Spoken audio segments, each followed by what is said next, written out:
आज विषय यह है कि जो लोग अपवित्र भोजन और मांस मदिरा ये सब चीज़ें और व्यसन ये सब चीज़ें करते हैं, खासकर उनके लिए।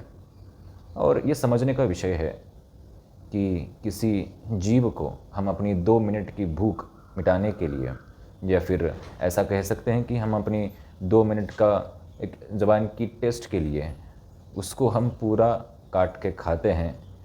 उस जीव का भी शायद परिवार हो सकता है और उस जीव को भी शायद भावनाएं हो सकती है, उसको भी दर्द हो सकता है, उसके भी अपने कुछ परिजन हो सकते हैं। अब तुम्हारी इस वृत्ति के कारण एक जीव तो जा रहा है, लेकिन तुम्हारी टेस्ट, तुम्हारा पेट तो भर रहा है 2 मिनट के लिए। हम ये अभी नहीं बताने वाले कि पाप पुण्य लगेगा, इस नरक में जाओगे, उस नरक में जाओगे। हम तो बस ये बोलना चाहते हैं कि अगर तुम सच में मनुष्य हो, अगर तुम में थोड़ी भी मानवता है, अगर तुम में थोड़ी भी दया है, तो मुझे नहीं लगता कि तुम मांस मदिरा कर सकते हो, कोई व्यसन कर सकते हो। और जो व्यक्ति मांस मदिरा व्यसन करते हैं, उनको कहीं पे भी हम ये नहीं कह सकते कि उनका कहीं पे बुरा हो जाए, लेकिन उनका तो अपने आप वो सीढ़ी उतरने की प्रक्रिया शुरू हो जाती है जीवन में। अब आप बोलेंगे कि हमने अपने जीवन में ऐसे लोग देखे हैं कि जो मांस मदिरा तो करते हैं, लेकिन दिन ब दिन उनके घर में, उनके जीवन में उन्नति है, तरक्की है। तो उसका कारण ये होता है कि जब तक तुम्हारे ग्रह, तुम्हारी दशा दिशा, तुम्हारे प्रारब्ध, तुम्हारी जब तक जो पुण्य कर्म है, जब तक तुम्हारा वो संचय है, तब तक तुम तो बड़े आनंद से रहोगे, उनको खर्च करते जाओगे। तब तक तुम जो भी पाप करोगे उनको माफ़ किया जाएगा। जैसे शिशुपाल के भी 99 पाप कृष्ण भगवान ने माफ़ किए थे, लेकिन जब 100 अपराध पूर्ण हो गए तब उन्होंने दंड दिया। तो तुम्हारे जीवन में भी, और वो जो लोग तुम्हें आइडल लगते हैं, या फिर जो लोग तुम टीवी पे अपने आसपास देखते हो कि मांस मदिरा कर रहे हैं फिर भी आनंदित है, सुखी है, हमसे ज़्यादा तरक्की कर रहे हैं, वो लोगों की भी दशा दिशा भले इस जन्म में हो, नहीं तो अगले जन्म में, लेकिन होगी ज़रूर। क्योंकि इससे पहले भी तुम थे, आगे भी तुम रहोगे, आज भी तुम हो। और ये चीज़ जब तुम स्वीकार कर लोगे तब तुम्हें ये बात समझ में आएगी। दुनिया का हर ग्रंथ, हर पंथ ये स्वीकार करता है कि हम पहले भी थे, आज है, आगे भी रह सकते हैं। ये विषय सबको हजम होने वाला बिल्कुल नहीं है। उसका कारण यह है कि जिसकी ज़बान, जिसकी भूख, और उससे ज़्यादा जिसकी मति, बुद्धि क्रूर हो चुकी है, दानवीय हो चुकी है, राक्षसी बुद्धि हो चुकी है, वो इन चीज़ों को जीवन में कभी नहीं समझ पाएगा, स्वीकार ही नहीं करेगा। वो बोलेगा क्या फ़र्क पड़ता है, किसने देखा है पिछला जन्म, किसने देखा है पाप पुण्य, किसने देखा है नरक, किसने देखा है, क्या कुछ फ़र्क नहीं पड़ता। दुनिया को फ़र्क नहीं पड़ रहा है, हमें क्यों फ़र्क पड़ना चाहिए, दुनिया तो आनंदित है, हम भी आनंदित रहेंगे। दुनिया तब तक आनंदित रहेगी, तुम भी तब तक आनंदित रहोगे जब तक तुम्हारा घड़ा नहीं भरेगा। जीवन में एक बात समझ लो, तुम मानव हो, मानव में दया, करुणा, ये चीज़ें होनी चाहिए। युद्ध भी जितने हुए वो अपनी अपनी सुरक्षा सीमा रक्षा करने के लिए हुए, देश को बचाने के लिए हुए, ना कि किसी विशेष समुदाय को, किसी लोगों को, किसी के ऊपर अपना गुस्सा निकालने के लिए वो युद्ध हुए थे। बहुत से लोग इसमें यह भी तर्क वितर्क देंगे, नहीं हम तो मांस खाएंगे, क्योंकि इससे धरती का संतुलन होता है। अब ऐसे बुद्धिजीवियों को, ऐसे उच्च विचार वालों को हम क्या ही बोल सकते हैं। तर्क के साथ तो लड़ा जा सकता है, तर्क को तर्क से हराया जा सकता है, लेकिन कुतर्क को, जो व्यक्ति कुतर्क कर रहा है, उसको इस दुनिया में कोई इलाज नहीं। तो कृपा करके मांस मदिरा बंद करे, उसका भी परिवार होता है। और जो हम ग्रंथ में पढ़ते हैं कि तुम्हें फिर कढ़ाई में डाल दिया जाएगा वगैरह, तुम भी एक दिन वो जो मुर्गी को काट रहे हो, उस जीव को काट रहे हो, तुम भी एक दिन वो जीव ज़रूर बनोगे। ये गांठ बांध लेना, और इसी पृथ्वी पे और यहीं पे तुमको भी वैसे किया जाएगा। आज तुम अपने परिवार के किसी सदस्य को, इतनी भी अगर किसी ने, बाहर के इंसान ने चोट पहुंचाई, तो हम इतना गुस्सा हो जाते हैं, रास्ते से तुम चल रहे हो, धक्का भी किसी का लग जाए तो तुम गुस्सा हो जाते हो, झगड़ा करने पे उतर जाते हो। क्यों? क्योंकि हमें तकलीफ़ हुई, और वही तकलीफ़ जब उस जीव को हो रही थी तब तुम्हारी ये सारी भावना कहाँ पे जाती है? बातें कड़वी होती हैं। कभी अपने परिवार के किसी सदस्य को अगर उस तरीके से भोजन स्वरूप तुम खाना शुरू करो, कैसे हो जाएगा? अच्छा लगेगा? बिल्कुल नहीं।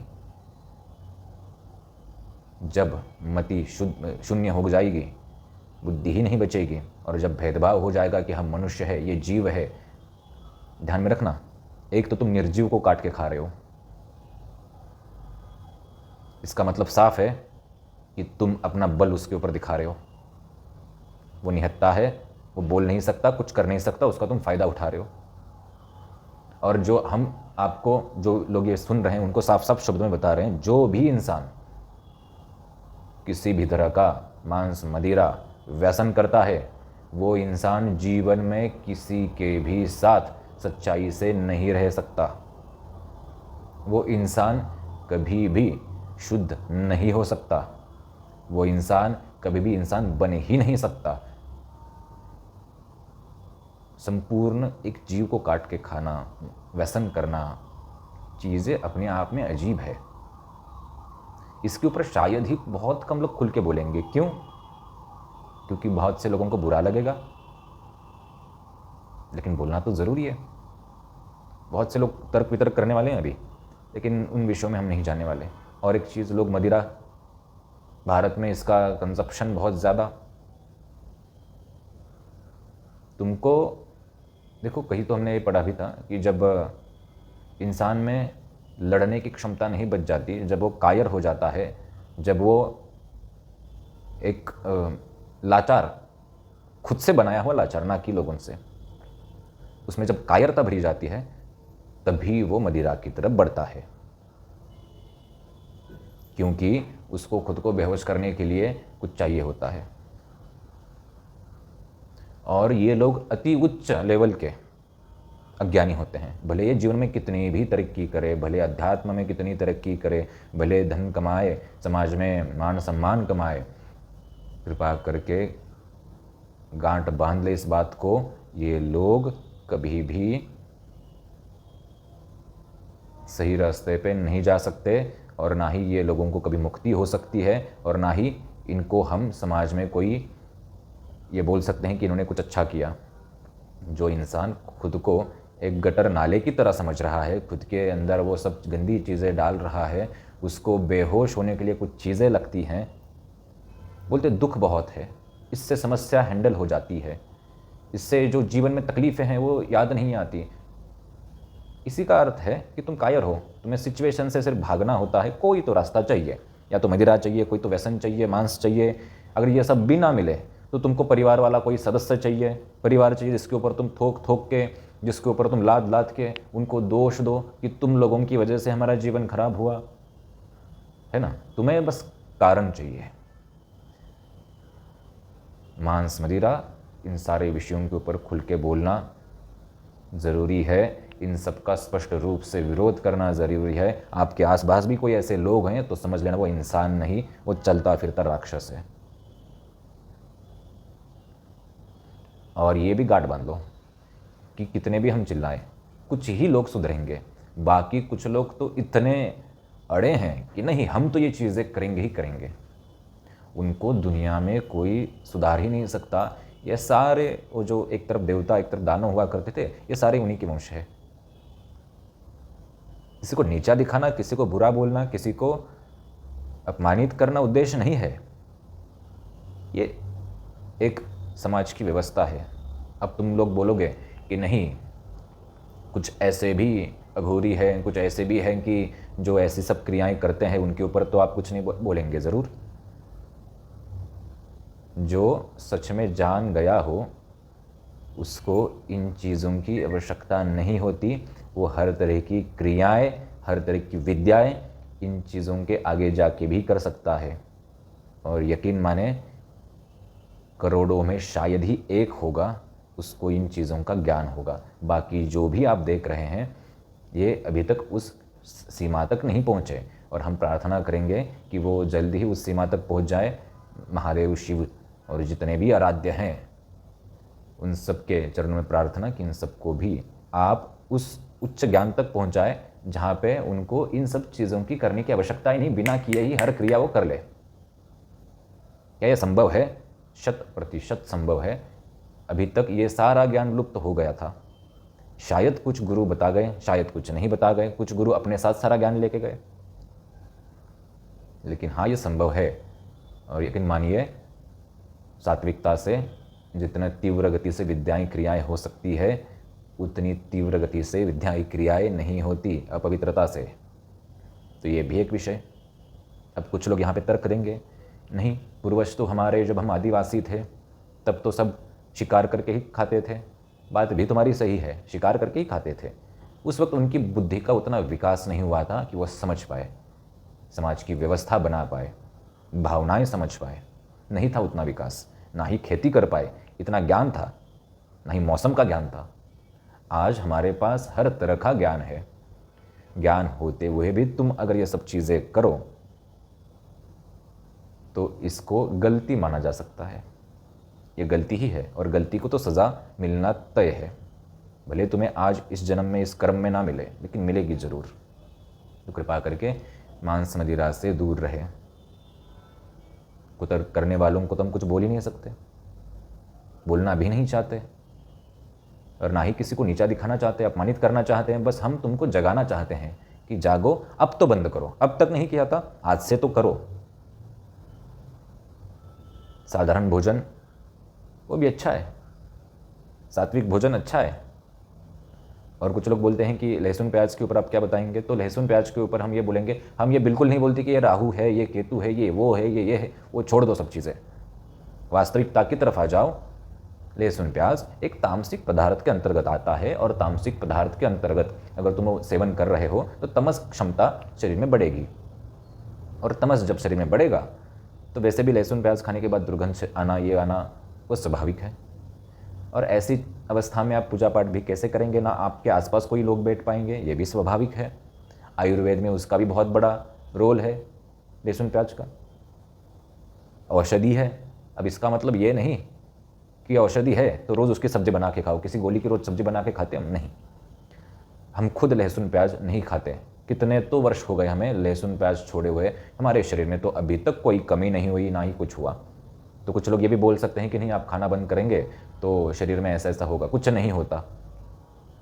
पुराने समय में नहीं था, बहुत से आश्रमों में, गुरुकुलों में नहीं मिलता था, बनाते ही नहीं थे लहसुन प्याज का कुछ। आज भी नहीं बनाते लहसुन प्याज का कुछ। कुछ जगह पे लहसुन प्याज खाते थे सिर्फ, जैसे महाराष्ट्र में होंगे तो भाकरी और उसके साथ प्याज खाया जाता था पुराने ज़माने में, क्योंकि उस वक्त उतना ही भोजन उपलब्ध हुआ करता था तो वो लोग खाते थे। देश काल परिस्थिति अनुसार वहाँ पे वो मिला तो खा रहे थे। आज तो ऐसी कंडीशन नहीं। आज पूरे दुनिया में जो पदार्थ चाहिए मिल जाता है। पूरी दुनिया में शुद्ध शाकाहारी पदार्थ मिल जाता है। दुनिया का ऐसा कोना नहीं जहाँ पे शुद्ध शाकाहारी पदार्थ ना मिले, कोई भोजन ना मिले। अब जिसको तमस खाना है, मांस मदिरा खाना है, उसको तो कारण ही चाहिए। वो तो कोई भी कारण ढूंढ लेगा और कर लेगा।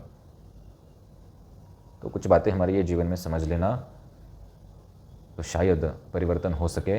हम ये नहीं बोलेंगे कि ये सारी चीज़ें छोड़ने के बाद बहुत धन धान्य सुख समृद्धि आएगी। हम ये बिल्कुल नहीं बोलेंगे। हम ये बोलेंगे कि ये सारी चीज़ें छोड़ने के बाद इनकी पहली सीढ़ी चढ़ने का रास्ता शुरू हो जाएगा।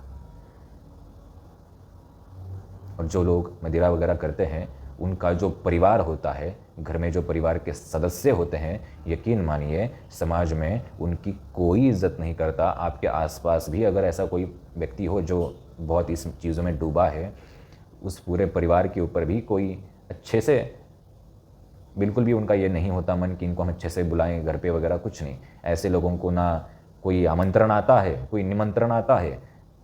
उस परिवार के सदस्य एक जीता जाता नरक देख रहे होते हैं। वो तो मस्त अपनी बेहोशी में रहता है।